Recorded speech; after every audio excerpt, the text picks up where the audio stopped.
Stranger Things 5, what did you think?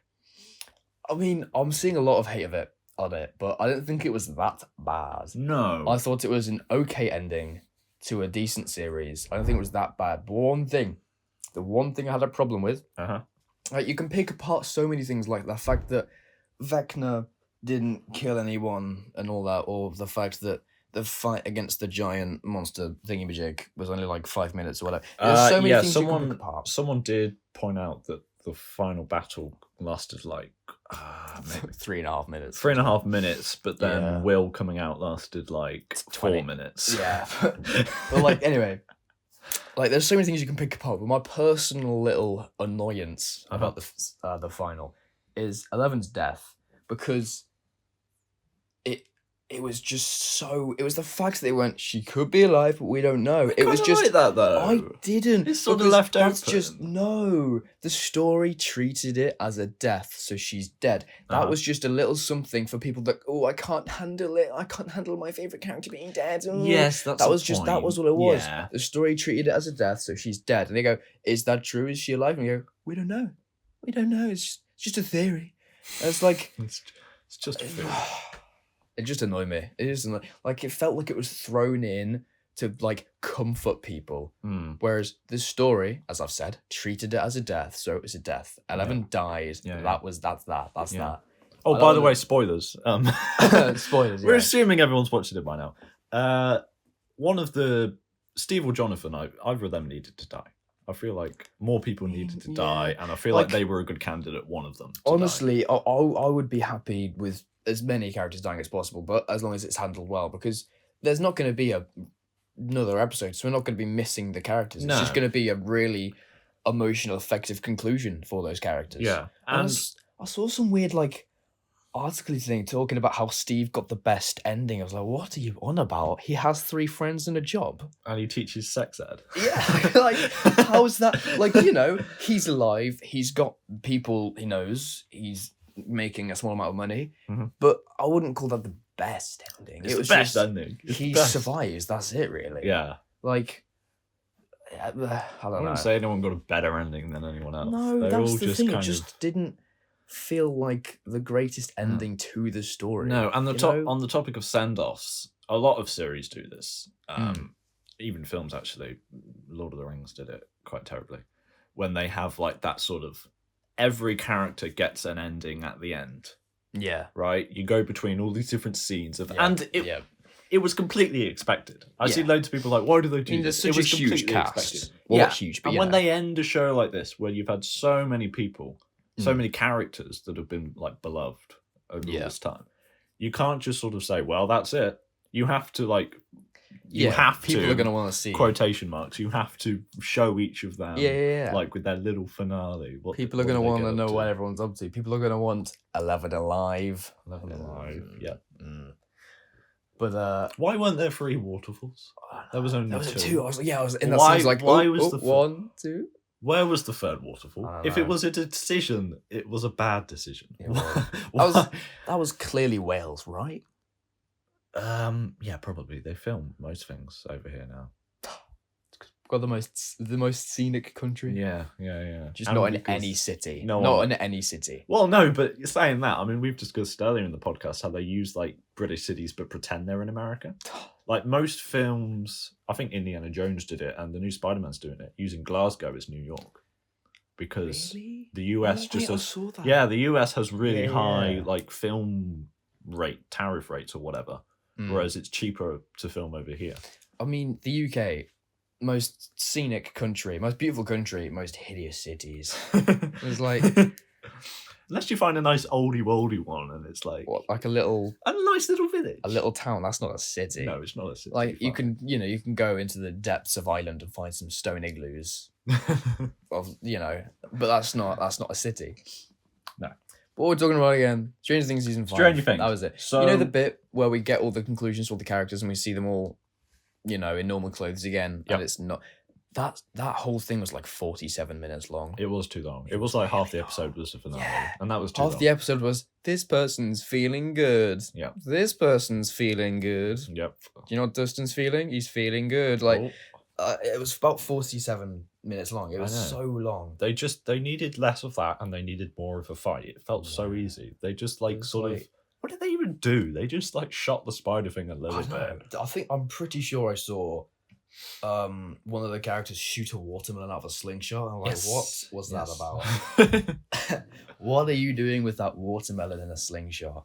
Who was it? What's his? I can't remember their names. There's Mike. There's Will. There's Dustin. There's Max.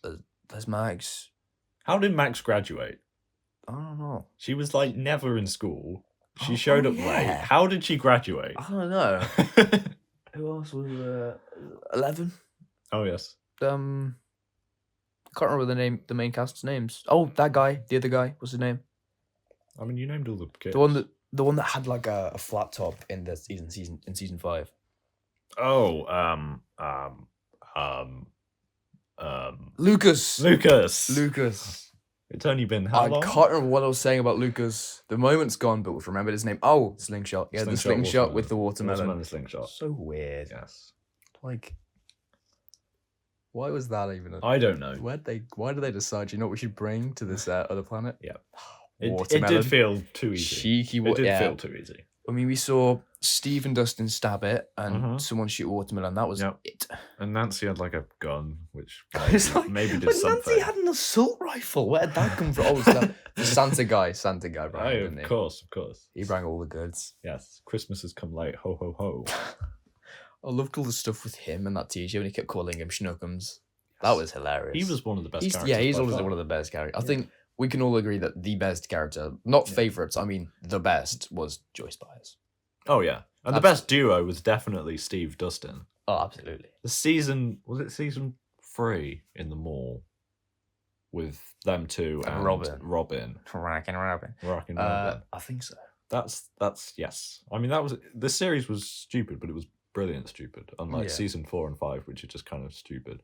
Oh, season 4 felt really like it was good, but it was very silly. Vecna, even though his design was awful in season 4, let's be honest, he looked like a weird fetus. I genuinely didn't like him as a villain just because of his design, and they fixed it in season 5. But anyway, he felt more dangerous because he actually killed a lot of people. Yeah, that's true. Whereas the most he did is he almost managed to touch Eleven's head, but didn't quite in season 5. But like season 4, he was just looking at someone, all limbs snapped. Look at somebody else, all limbs snapped. He killed like 5 or 6 people in that series. My biggest problem with Vecna is that he talks too much. Yeah. Like, when he's Henry, fine, talk a lot. But when he's, like, Vecna, and he shows up, and he's trying to be all spooky, and he starts talking like this, and I'm going to destroy some you. Weird Darth Vader voice. Henry was honestly, maybe the best character in the series. Aside from Joyce Byers, obviously. When he pretends to be angry, when he acts angry, and his eyes look like they grow larger. Like, he's so scary and so cool. He was good. I liked him more than Vecna, especially season 4. I didn't like his design. Well, on the topic of that, there was that scene in the cave where he gets that weird rock. And that is the source of, loads of speculation and theory. And Matt Duffer, one of the DufferBrothers, the creators of the show, when asked what the rock is, he described it as, quote, spin-offy.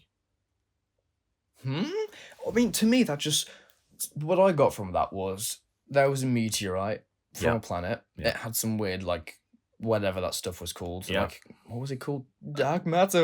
Dark evil I can't remember what he called, but he had some of that in it. Some guy had it in a suitcase because he was a special scientist guy.